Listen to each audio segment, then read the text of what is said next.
Bonjour, c'est Anaïs Guyot, j'espère que vous allez bien.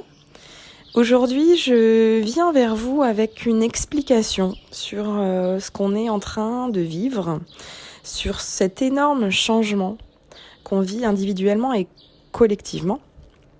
Et je voulais d'abord vous expliquer très rapidement les 4 étapes en fait qui se passent dans l'être humain face à un changement. Ces 4 étapes, elles sont premièrement le déni. Ah non mais c'est pas possible, je peux pas y croire, ça n'a pas eu lieu. Deuxièmement, la résistance. Ah non mais moi je vais tout faire pour. Ah non mais je suis pas d'accord avec ça. Voilà, ça va se passer autrement. Troisième étape, l'exploration. Je reviendrai dans le détail juste après. On tâtonne pour apprivoiser cette nouvelle situation. Et quatrième phase, l'engagement. Où là c'est ok, on a accepté ce changement. Ça a pu mettre plusieurs semaines, plusieurs mois ou même plusieurs années. Et on est prêt à accepter cette nouvelle situation. Pour vous détailler ces différentes étapes, je m'appuie sur les travaux de Kübler-Ross et Kohlrieser, qui sont des experts dans le domaine et qui éclairent en fait chacune des étapes avec les émotions dominantes qui les habitent. Donc pour la première étape, le déni, donc c'est là où on refuse la réalité. Alors c'est totalement sain, c'est pour se protéger. C'est salutaire en fait. Mais il ne faut pas que ça s'étende dans le temps parce qu'après ça devient pathologique. Donc c'est là où il ne faut pas hésiter à se faire accompagner pour sortir de cette phase de déni quand elle est trop installée. La deuxième phase, qui est la phase de résistance, l'émotion dominante, ce serait la colère. La colère, là, elle exprime le déchirement qui est occasionné par la perte. Finalement, tous les changements sont liés à des pertes, des choses qu'on perd par rapport à ce qu'on avait avant. Donc on pourrait même dire que ce sont des deuils. Non, le deuil n'est pas réservé à la mort.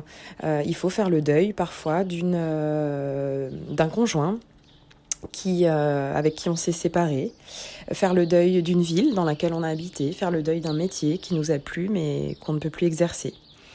Donc voilà, important de garder en tête que le changement, c'est la perte et on peut aussi parler de deuil. Cette colère, elle est occasionnée donc par la perte de repères, finalement, de sécurité, de bien-être, de tout ce que vous apportait, ce que vous venez de perdre.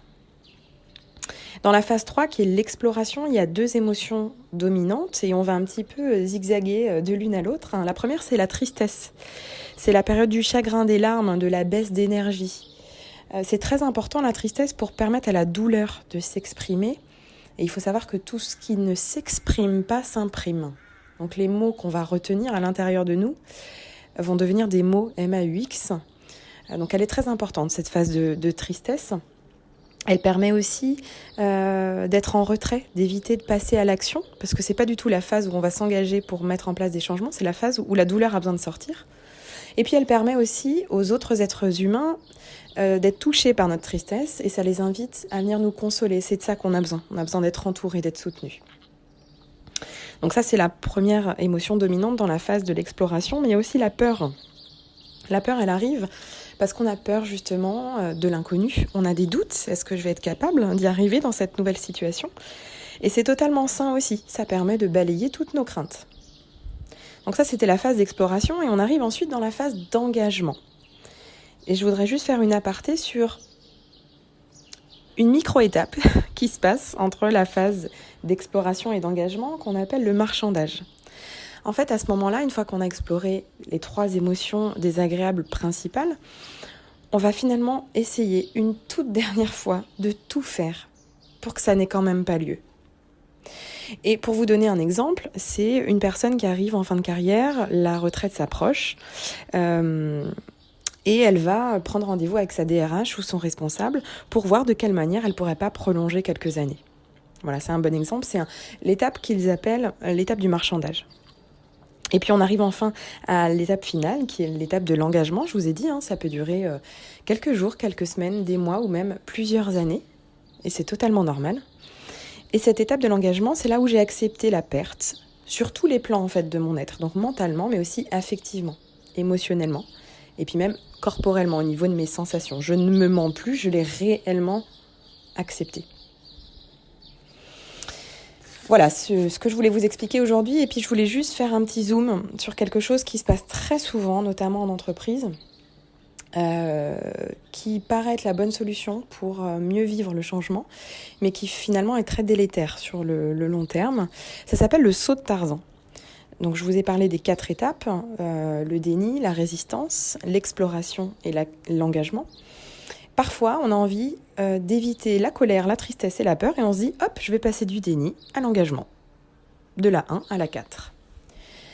Alors, moi, je vous recommande de faire très attention à ça. Ok, ça permet de ne pas les vivre à ce moment-là, mais en général, ça s'installe encore plus durablement dans le temps. Et là, je reprendrai les termes de Céline Bourra dans son podcast de cette semaine, où elle nous parle du vide, mais là, moi, je vous parlerai plutôt des émotions.